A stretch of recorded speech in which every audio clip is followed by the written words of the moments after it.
बहुत समय पहले की बात है। भगवान बुद्ध के 3 शिष्य उनसे मिलने जा रहे थे।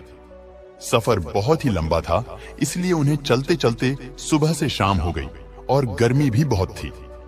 उन तीनों को बहुत जोर से प्यास लगी थी, पर दूर दूर तक पानी कहीं नहीं था। वे चलते रहे। अचानक उनमें से एक शिष्य को दूर एक नदी दिखाई दिया। वे तीनों शिष्य अपनी प्यास बुझाने के लिए नदी की ओर बढ़े। उन्होंने देखा कि नदी में एक स्त्री डूब रही है, लेकिन बौद्ध धर्म में बौद्ध भिक्षुओं को किसी भी स्त्री को स्पर्श करना वर्जित था। ऐसे में अब क्या हो सकता था? उनमें से 2 शिष्यों ने कहा, हमें अपने धर्म का पालन करना चाहिए। इस एक स्त्री को बचाने के लिए हम अपना धर्म नहीं त्याग सकते। अगर यह स्त्री मर जाएगी तो कुछ नहीं होगा, परंतु अगर हमने इसे बचाने की कोशिश की तो हमारा धर्म नष्ट हो जाएगा। हमें अपनी प्यास बुझाकर यहां से चलना चाहिए। उनमें से तीसरा शिष्य दयावान था। उसने कहा, मेरा धर्म क्या कहता है यह मुझे पता है, परंतु मेरा मन यह नहीं कहता है कि कोई तुम्हारे सामने मरता रहे और तुम खड़े होकर देखते रहो। ऐसा कहकर वह उस स्त्री को बचाने के लिए नदी में कूद पड़ा।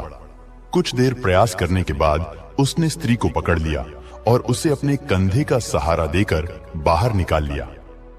अब दोनों शिष्यों ने उसका मजाक बनाया और कहा कि अब तुम्हारा धर्म नष्ट हो चुका है। अब तुम हमारे साथ रहने के लायक नहीं रहे। तुम हमसे दूरी बनाकर चलो, नहीं तो हमारा धर्म भी तुमको स्पर्श करने से नष्ट हो जाएगा।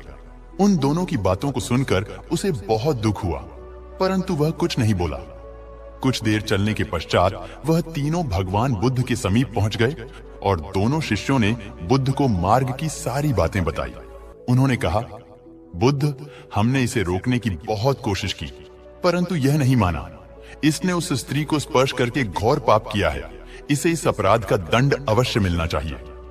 गौतम बुद्ध ने उन दोनों की बात बहुत ध्यान से सुनी और उनको अपने पास बुलाकर पूछा, इस भिक्षु को उस स्त्री को बाहर निकालने में कितना समय लगा?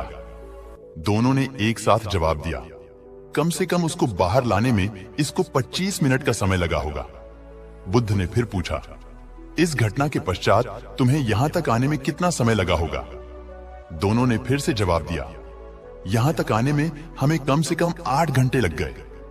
गौतम बुद्ध ने मुस्कुराते हुए कहा, इसने उस स्त्री का जीवन बचाने के लिए केवल 25 मिनट अपने कंधे का सहारा दिया, जो कि एक नेक काम है, और यह नेक काम एक दयावान इंसान ही कर सकता है।